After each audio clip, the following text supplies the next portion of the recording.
जी। अध्याय 18 और आज के श्लोक हैं 5 और 6। चलिए पहले उन दोनों श्लोकों का वाचन होता है और फिर उनका विश्लेषण। यज्ञ दान तपः कर्म न त्याज्यम, यज्ञ दान तपः कर्म न त्याज्यम, कार्यमेव तत्, कार्यमेव तत्, यज्ञो दानं तपश्चैव, यज्ञो दानं तपश्चैव, पावनानि मनीषिणाम्, पावनानि मनीषिणाम्, एतन्यापि तु कर्माणि, एतन्यापि कर्माणि, संगं त्यक्त्वा फलानि च, संगं त्यक्त्वा फलानि च, कर्तव्यानीति मे पार्थ, कर्तव्यानीति मे पार्थ, निश्चितं मतम् उत्तमम्। निश्चितं मतमुत्तमम्। जी देखिए, ये 18वां अध्याय गीता का अंतिम अध्याय है और ये अध्याय मानो पूरी गीता का उपसंहार है, एपिलॉग है। और इसमें 78 श्लोक हैं। 78 श्लोक हैं। और ये 78 के 78 श्लोक इतने महत्वपूर्ण हैं, अगर आप पूरी गीता न समझ पाए, खाली उसका 18वां अध्याय समझ लें, तो ये कहा जा सकता है कि आपने गीता का सार मर्म ग्रहण कर लिया है। क्योंकि जितने भी सिद्धांत पूरी गीता में निरूपित हुए हैं, भगवान उनको एक एक करके इसमें ले आएंगे, उसका वर्णन करेंगे और उसको यहाँ वो उनका उपसंहार करेंगे। ठीक है, तो आप वही इसी कारण मैं कह रहा हूं कि जिसने मान लो पूरी गीता न पढ़ी हो और खाली वो 18वां अध्याय पढ़ ले सांगोपांग, तो उसे गीता के अंदर जो निरूपित सिद्धांत है 17वें अध्याय तक वो सब मालूम हो जाएंगे, वो सब समझ में आ जाएंगे। तो देखिए गीता शुरू कहाँ से हुई थी। गीता शुरू हुई थी 2वें अध्याय से, जब विषाद योग के बाद सांख्य योग का अध्याय चला था, 2 अध्याय। तो वहाँ 2 निष्ठाएं आई थी, सांख्य निष्ठा और योग निष्ठा। भगवान ने यहाँ 18वें अध्याय में वहीं से ठीक प्रारंभ कर दिया है, सांख्य निष्ठा और योग निष्ठा से। क्योंकि अब अर्जुन को वो फाइनली इस चीज में स्पष्ट कर देना चाहते हैं कि सांख्य निष्ठा क्या है और योग निष्ठा क्या है। इसीलिए 2 शब्द यहाँ बड़ी खूबसूरती से आए हैं, संन्यास और योग। संन्यास पर्याय है सांख्य योग का और योग पर्याय है कर्म योग का। ठीक है, और तो वही पार्थ अर्जुन भी यहाँ उसको स्पष्टतया समझ लेना चाहते हैं कि जिसे मैं संन्यास समझ रहा हूं, क्या वो संन्यास है? जिसे मैं त्याग समझ रहा हूं, क्या वो त्याग है? तो भगवान ने उसी को यहाँ प्रथम श्लोक से ही स्पष्ट करना शुरू कर दिया है। देखिए, एक बड़ी महत्वपूर्ण चीज है, उसको अगर आप समझ लें तो गीता के अंदर जो उसका गहन अर्थ है वो आप तक पहुंच जाएगा। और वो ये है कि संन्यास क्या है और त्याग क्या है। अच्छा, गीता एक काम और यहाँ करती है, वो ये करती है कि जो पहले सांख्य योग की निष्ठा में लोग थे, वो भी कई रूपों में भ्रांत थे। वो भी समझ नहीं पा रहे थे कि वास्तव में ये सांख्य निष्ठा, संन्यास निष्ठा है क्या। तो भगवान ने उसको भी यहाँ साफ कर दिया है कि सांख्य निष्ठा में जो जो चीज़ें आप नहीं समझ पा रहे हैं, मैं उसको भी स्पष्ट कर देता हूँ। एक चीज। और दूसरी चीज, उन्होंने योग निष्ठा को केंद्रीय यहाँ स्थान दे दिया है और योग निष्ठा को बड़े विस्तार से उन्होंने वर्णित कर दिया है। तो अब दो चीजें आ गई ना सामने, सांख्य निष्ठा और योग निष्ठा, संन्यास और योग, उसी का वर्णन यहाँ चल रहा है। और अब यहाँ यह आपको स्पष्ट किया जा रहा है कि वास्तविक संन्यास क्या है और वास्तविक त्याग क्या है। अगर यह चीज समझ में आ जाए किसी भी व्यक्ति को, तो उसका जो निःश्रेयस है, उसकी जो मुक्ति है, वो सुनिश्चित हो जाती है। इसलिए ये बड़े खूबसूरत श्लोक हैं और इनका हमें सारमर्म बड़ा गंभीरता से ग्रहण करना चाहिए। ठीक है डॉक्टर शुक्ला जी। तो अब यहां देखिए, होता क्या था, पहले लोग सारे कर्मों का स्वरूप से त्याग को संन्यास कहा करते थे कि कुछ करो ही ना, क्योंकि इसलिए ना करो क्योंकि कर्म बंधन लाता है, कर्म मनुष्य को बंधन में ले आता है, इसलिए किसी भी कर्म को स्वरूप से ही ना करो, कुछ करो ही नहीं। तो एक तो ये विचारधारा थी, और ये ज्यादातर जो संन्यास निष्ठा वाले थे, सांख्य निष्ठा वाले थे, वो उनकी ये विचारधारा थी। ठीक है। और यहां तक था कि यज्ञ दान और तप भी ना करो, ये भी हो सकता है बंधनकारी हो, ये भी हमको जकड़ ले, क्योंकि है तो ये कर्म ही। तो गीता ने इन बिंदुओं को, जहां की मनुष्य सांख्य निष्ठा में भ्रांत हो जाता था, उसको गीता यहां साफ कर देती है कि देखिए कर्म का सच्चा विधान क्या है, संन्यास सच्चाई में क्या है और त्याग सच्चाई में क्या है। इसको स्पष्ट अगर कर दिया जाए तो भगवान ये मानते हैं, भगवान ये वासुदेव मानते हैं कि मनुष्य का मुक्ति द्वार प्रशस्त हो जाता है।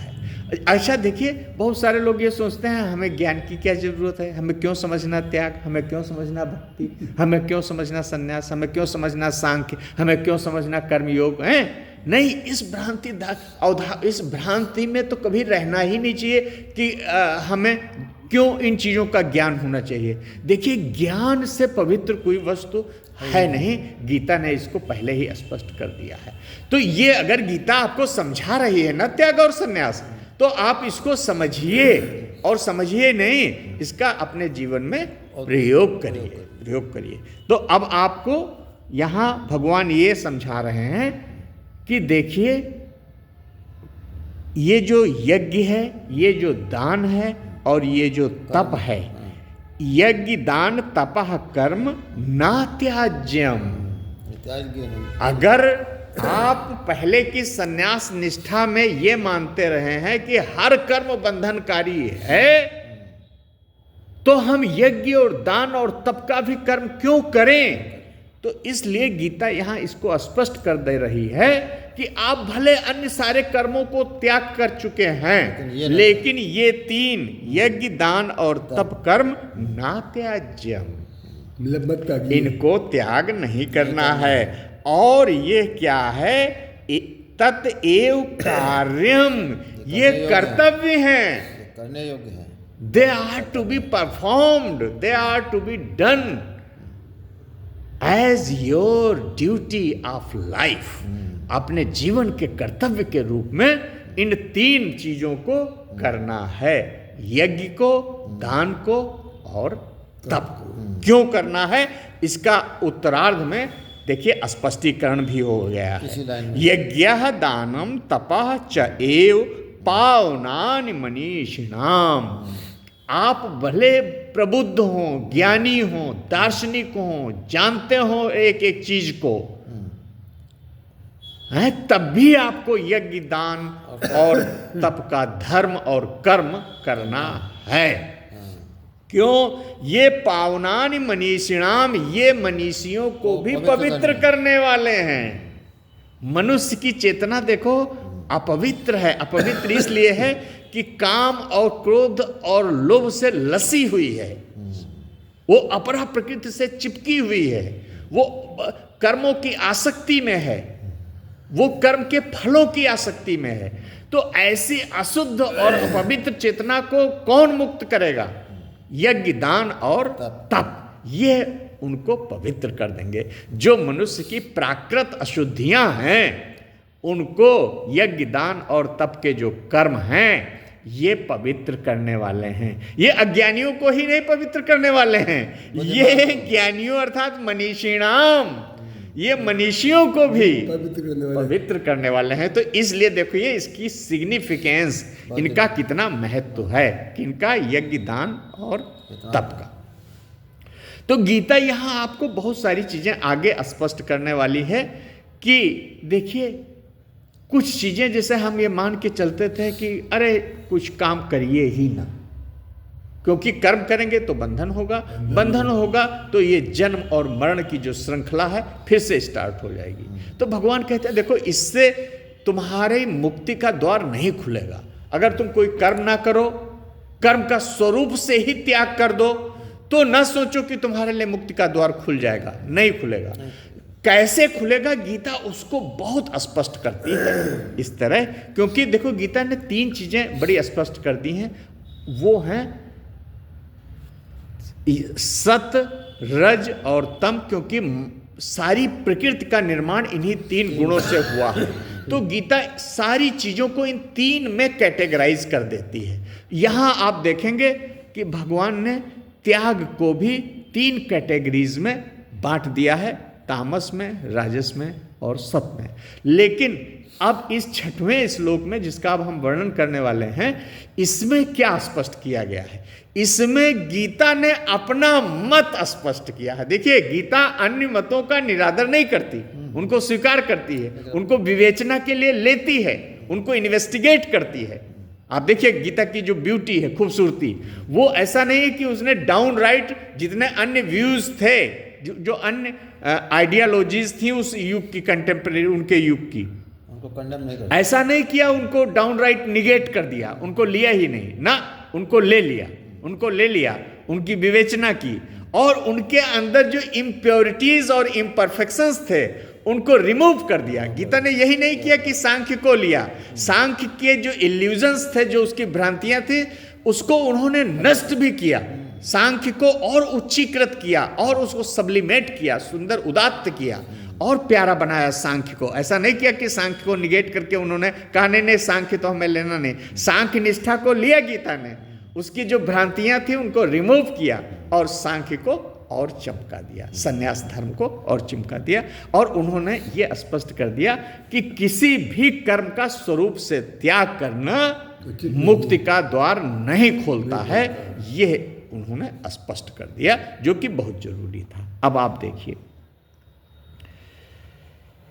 करना कैसे है।